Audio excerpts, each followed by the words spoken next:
Thank you, Mr. Toastmaster. One of the aspects of this speech, if you could just turn the clock for the time, that I hope to have happen is an anamnestic response to the speech I gave last month about Robert Frost's poem, The Road Less Taken. And specifically, I gave you the final 3 lines of that poem. 2 roads diverged in a wood, and I took the one less traveled by, and that made all the difference. And this is a very well-known set of lines, and it suggests that we can use these lines to make decisions. My title of my talk today is Decisions.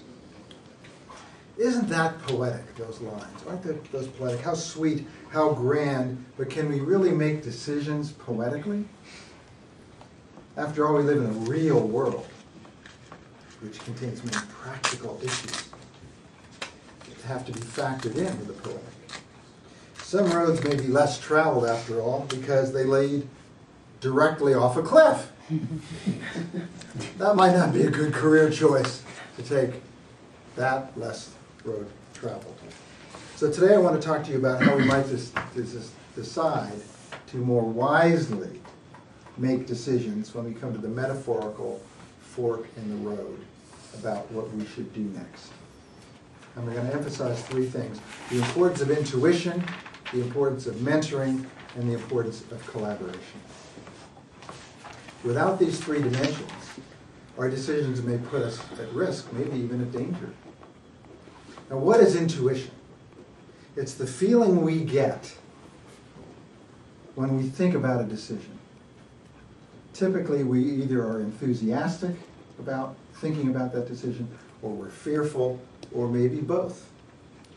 I remember being very enthusiastic, as I talked last time, about the idea that my brother Blair and I would find a place in the public health service to collaborate on medicine and law, instead of what I was doing at the time, which was I was in the middle of a surgical career.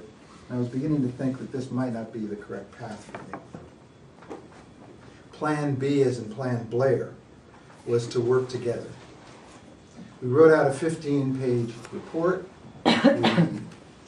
saying what we thought we could do together, but we wondered if we could really, at age 26, with no experience, carry something like this on. Would anybody listen to us? Would anybody believe in us? And so we ran this by some professors. And I'm getting ahead of myself to my point number 2. So I'll finish my first point. Was this the right way to take? As enthusiastic as I was about the idea, I was also fearful. So there was enthusiasm mixed with fear. Mentoring.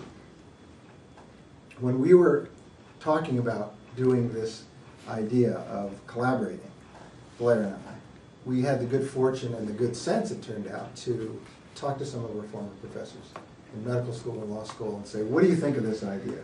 And universally, we got very good feedback. And they said, absolutely try this.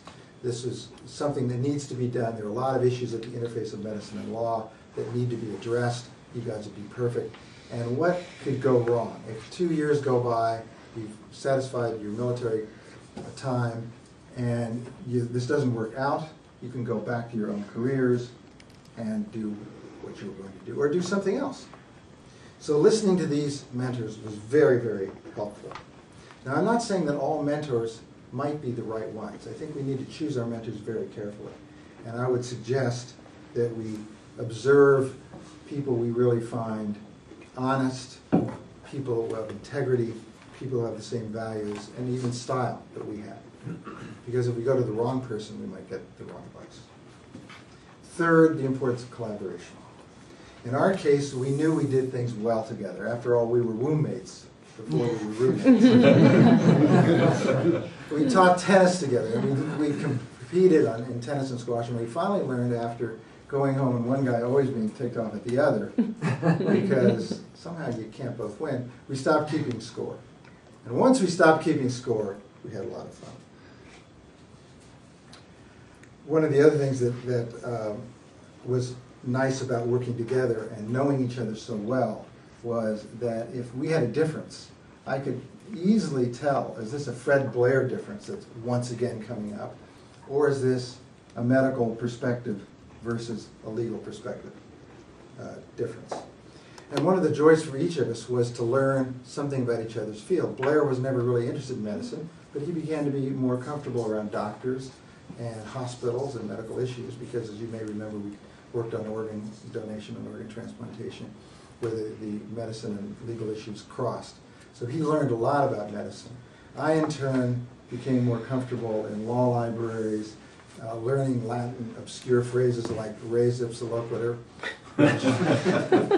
which means simply the thing speaks for itself. Why don't lawyers say that? But that's why they get the big bucks. And there was also a great energy dimension by collaborating.